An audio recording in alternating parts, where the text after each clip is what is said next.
right about American capitalism? Well, American capitalism is one of the most productive forces ever known to man.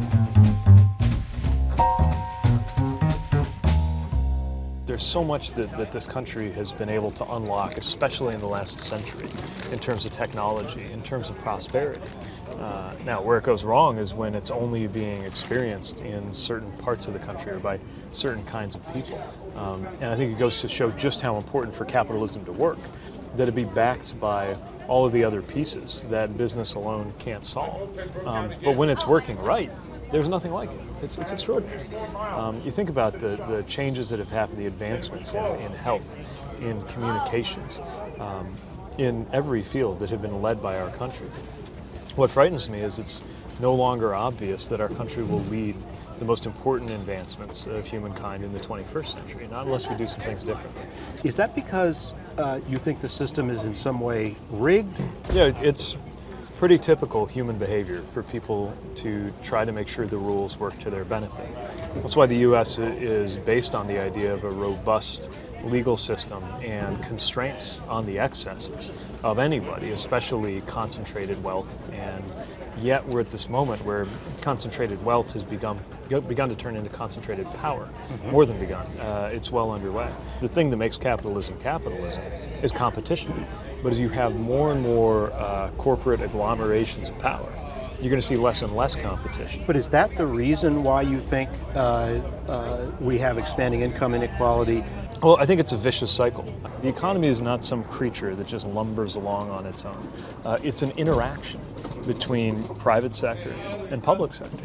And public sector policies, for basically as long as I've been alive, have been skewed in a direction that's increasing inequality. A lot of this is the consequence of what you might call a Reagan consensus. There was a period where even Democrats seemed to operate in this framework that assumed that the only thing you'd ever do a tax is cut it, that those tax cuts were assumed to pay for themselves. And the empirical collapse of that supply-side consensus, I think, is one of the defining moments of this period that we're living through. But why do you ascribe it to the Reagan consensus as opposed to technological change, globalization, movement of capital? Well, all of these forces interact, but none of these forces automatically have to make our society more unequal. I mean, if anything, globalization was supposed to create more equality among nations, certainly, and more opportunity. Well, it actually for has the created different more countries. equality in the world, taking millions of people out of poverty. It's lifted so many out of poverty. But, and by the way, there are ways that it can work for us at home too. But again, we're seeing a concentration of wealth and power that skews things in the opposite direction. The fundamental truth is, it turns out a rising tide does not lift all boats, not on its own, especially if some of the boats are sort of tethered to the ocean floor.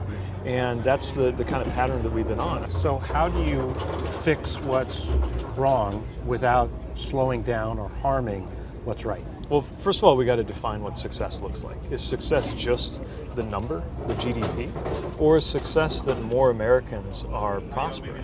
When you have that definition, it tells you that you have to rate these kind of exchanges between distribution and growth a little more evenly. So there's an efficiency, equity trade-off, and you're willing to make it? There may be, yeah. I mean, look, it's great to say that it's all win-wins, and to some extent it is. I actually think an economy that's more equitable also tends to grow better. But if there's a win-lose equation, we shouldn't shy away from that. We shouldn't pretend that all of this stuff can be done, that you can make everybody better off while making nobody worse. Right. The reality is there are some people who are not paying their share.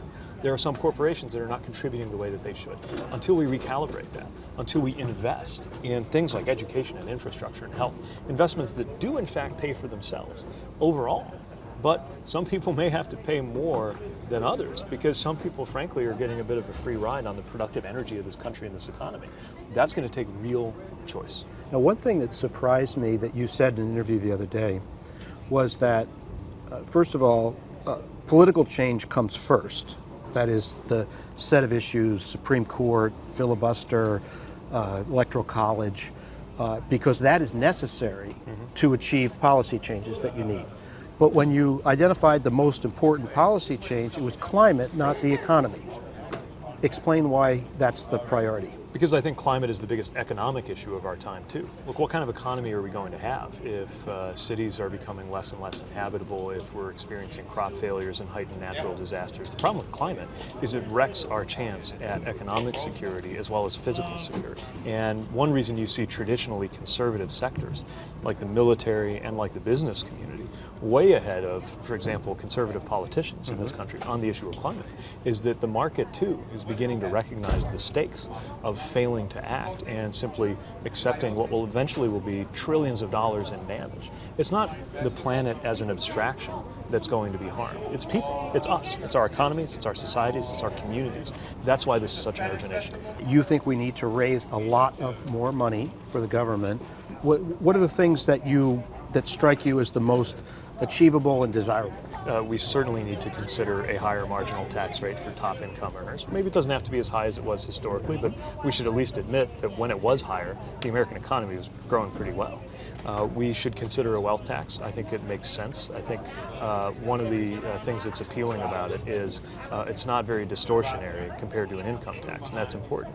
The least distortionary tax probably is the estate tax, because you're dead. So another thing we should think about is turning to a more equitable use of the estate tax for the biggest and wealthiest estates. And I'm interested also, if we can find the right way to implement it, and the devil's in the details, on a financial transactions tax, because you see preposterous levels of wealth sometimes being created around these millisecond differences in financial transactions that nobody can explain to us whether it adds any actual real value to the economy. Even McKinsey can't explain whether that adds real value? As far as I know. Look, the downside of any tax is it can disincentivize economic activity. So let's start by taxing the economic activity whose value is hardest to prove.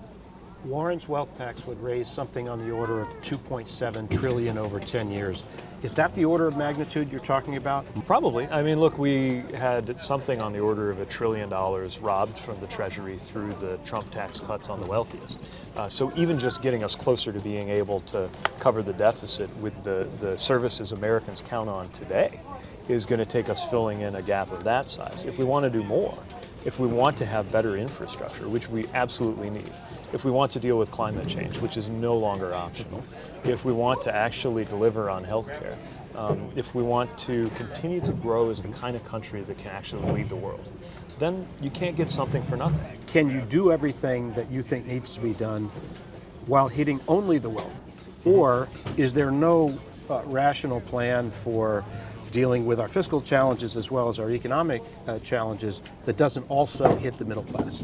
If we're going to collect revenue from the middle class, then we have to be certain that it is going to be reinvested and returned to the middle class in a way that makes us in the middle class better off. So as a middle class taxpayer, I don't mind paying a certain amount in if it's going to come back to me in the form of health care, if it's going to come back to me in the form of education for my kids, if it's going to come back to me in the form of a better road to get me to my job.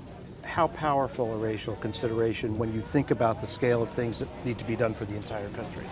So we know that if we target inequality in this country, much of which arose not by accident, but by deliberate racist policies, and that can perhaps be reversed with intentional anti-racist policies, that we're benefiting the entire society. We all do better when we all do better, as Senator Wellstone said. And we need to consider, first of all, that it's the right thing to do. Secondly, that this is not a favor to somebody. This is a restoration of a theft. And third, that if we get it right, you don't have to be somebody who is on the wrong side of a racial inequity to be better off for living in a country that did something about it. So Jamie Dimon recently put out a letter to J.P. Morgan and said the social needs of too many citizens have not been met. But he also says the tax cut that was enacted in late 2017 was the irreducible minimum of what we needed to turn our economy around. What would you say to him? The big problem in this country was not that it was too difficult to be wealthy. It just isn't the big problem in our country right now. It's not what led to the political instability we're seeing. It's not what's leading to diminished life expectancy or the prospect that my generation is going to be the first in history to be worse off economically than our parents. But what we could have done, especially if we were going to create $1 trillion deficit, is make the kinds of investments in infrastructure and education and health that would have made this whole country better off. I also think that no matter how educated or intelligent some of the people working in these industries are, I fear that they can quickly get out of touch with the reality on the ground. If you don't understand just how much anger there is in, for example, my part of the industrial Midwest, where it can be used in a very cynical political way to direct it against immigrants or trade writ large or against your fellow American or even against Democrats, just because folks are mad and it's got to go somewhere. You're going to continue to see these destabilizing political outcomes like what we're living through right now. Others who say that the kinds of things you're talking about would be destructive of capitalism, that it's a war on the wealthy, that it would bring socialism to the United States. How do you respond to arguments like that? You know, the crazy thing about arguments like that is how uncoupled they are from evidence. We're not to speculate on what happens in a Western society that delivers healthcare to everybody, or that has more social mobility, or that invests at a higher rate in infrastructure or education. We know exactly what happens, and what happens is you're better off. The American dream is slipping away.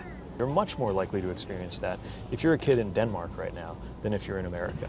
And while people can think up all kinds of excuses why something that worked in other societies hasn't worked here, the reality is when we've tried it here in our own history, it's also served us pretty well. When it comes to cultural conservatives, you have said that progressives need to be mindful of the distance they have to travel and sensitive to that. Do you think progressives also need to be mindful of the distance that some in business have to travel when they think, hey, they're coming after me?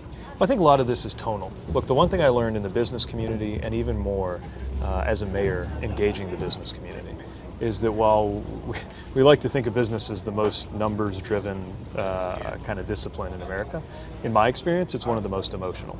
And so what's really important is that people not feel that they're being attacked.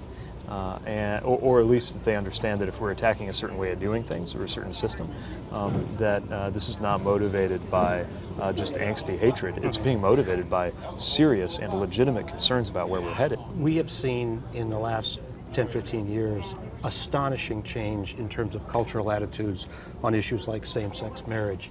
Do you have any degree of expectation that we're going to see very fast change of opinion on things like economic issues? I think there is a tectonic change in economic policy, and you can see it by the fact that the Republican Party experienced a hostile takeover on the part of a basically economic populist. This is not just another four-year cycle. This is not just another election.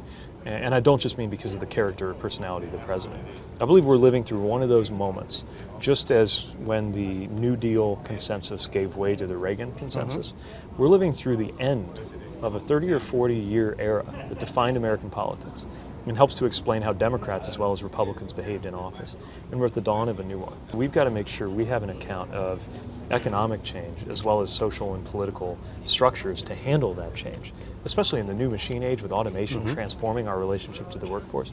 We've got to have answers on that go a lot further than just saying that the current guy's rotten and we ought to vote him out.